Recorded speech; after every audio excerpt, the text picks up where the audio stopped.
મિત્રો, છેલ્લા કેટલાય સમયથી જ્યારે તમે કોઈને કોલ કરતા હશો ત્યારે તમને આ મેસેજ ગવર્મેન્ટ ઓફ ઇન્ડિયાનો તમારા કોલ પર સંભળાતો હશે. આ મેસેજમાં જેના વિશે વાત થઈ રહી છે તે છે ડિજિટલ અરેસ્ટ. તો આજે આપણે આપણા વિડીયોમાં ડિજિટલ અરેસ્ટ વિશે જ વાત કરવાની છે. ડિજિટલ અરેસ્ટ થાય ત્યારે શું કરવું અને શું ના કરવું એના વિશેની જાણકારી હોવી ખૂબ જ જરૂરી છે. તો ચલો જોઈએ ડિજિટલ અરેસ્ટ વિશે. ડિજિટલ અરેસ્ટ એ સાયબર ક્રાઇમનો એક પ્રકાર છે.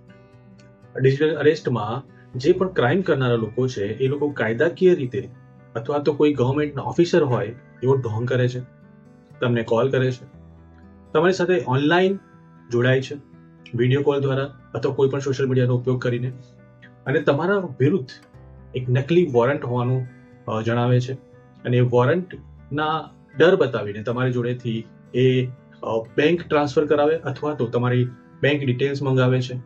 અને જો તમે આપતા ઇનકાર કરો તો તમને એ ઓનલાઈનના માધ્યમથી અરેસ્ટ કરવાનું પ્રોસેસ કરે છે.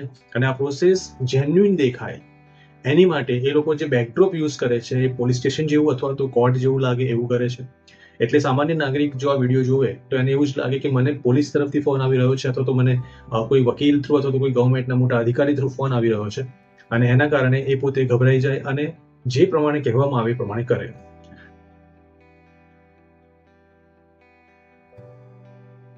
જે ક્રાઇમ છે એના શિકાર ઓલ્ડ એજ અને ગૃહિણીઓ અથવા તો વર્કિંગ વુમન વધારે બને છે, કારણ કે તેમની જોડે બેંકમાં એમાઉન્ટ પડેલી હોય છે અને છતાં એ લોકોને અવેરનેસ નથી હોતી. તેના કારણે તે જલ્દી ગભરાઈ જાય છે અને ઘણીવાર પોતાની જે આ વાત છે કોઈને કહી નથી શકતા કરે છે.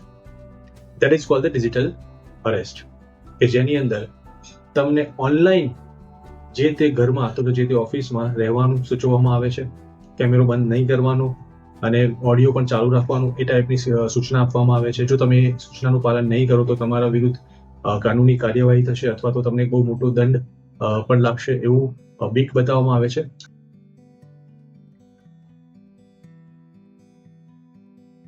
સૌથી પહેલા વાત કરીએ કે શું ના કરવું જોઈએ, તો સૌથી પહેલો પોઈન્ટ છે ડોન્ટ પેનિક. મિત્રો, જરાય પણ ગભરાશો નહીં.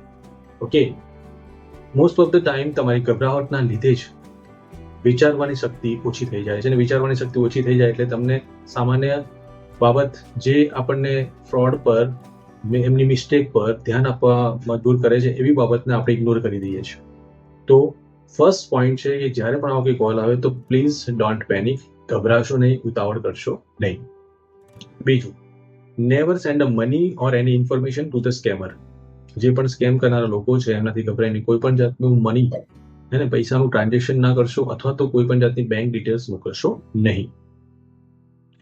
ત્રીજું, don't engage in a long video calls.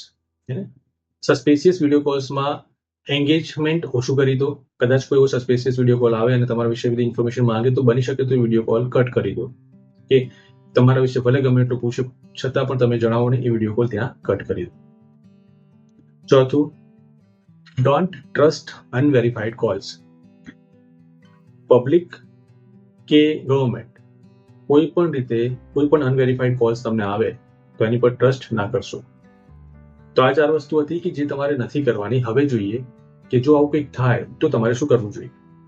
First of all, તમારે એ અવેરનેસ લાવવાની જરૂર છે કે આપણા દેશમાં પોલીસ અથવા તો કોઈ પણ કાનૂની કાર્યવાહી વિડીયો કોલ્સ દ્વારા નથી થતી. ઓકે, એટલે ક્યાંય પણ ગભરાવાની જરૂર નથી. તો આ ફેક્ટ જાણવાની જરૂર છે. સૌથી પહેલા તમારે જાણવાની જરૂર છે કે આવું કોઈ પણ વિડીયો કોલ્સ દ્વારા કોઈ પણ કાનૂની કાર્યવાહી આપણા દેશમાં નથી થતી. સેકન્ડ, કોઈ પણ જાતનું પર્સનલ ઇન્ફોર્મેશન વિડીયો કોલ પર તમારી સાથે કોઈ પણ ઓફિશિયલ માંગી ન શકે, તો એ પણ આપવાની જરૂર નથી. ત્રીજું, સ્ટે કામ. શાંત રહેવાની જરૂર છે. ક્યાંય પણ કોઈ પણ રીતે ઉશ્કેરવાની જરૂર નથી. જો આવો કોઈ પણ કોલ આવે, સૌથી પહેલા શાંત રહો અને ગવર્મેન્ટ ઓફ ઇન્ડિયાની સાયબર ક્રાઇમ માટેની એક વેબસાઇટ છે જે નોંધી લો, જે છે cybercrime.government.in. એની પર જઈને રિપોર્ટ સસ્પેક્ટ ટેબ પર જઈને તમે આના વિરુદ્ધ ફરિયાદ કરી શકો છો. અને સૌથી મેઇન વાત 4 નંબરની, કે ઇન્ડિયામાં આવો કોઈ કાયદો જ નથી, ઇન્ડિયામાં આવો કોઈ લો જ નથી કે જેની અંદર આપણે કોઈને ડિજિટલ અરેસ્ટ કરી શકીએ.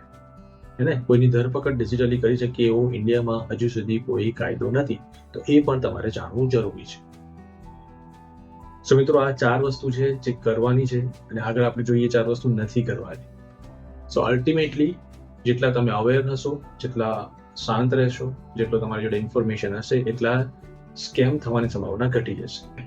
અને મિસ્ટર મોડ્યુલેટરના આ માધ્યમ દ્વારા આપણે એ જ કરી રહ્યા છીએ કે જેટલું બને એટલું ફાઇનાન્શિયલ અવેર રહીએ, કે જેનાથી આવી કોઈ પણ જાતના સ્કેમમાં આપણે ક્યારેય ફસાઈએ નહીં, અને આપણા મહેનતના પૈસા આપણે સેવ કરી શકીએ, ઇન્વેસ્ટમેન્ટ કરી શકીએ અને રિટર્ન મેળવી શકીએ.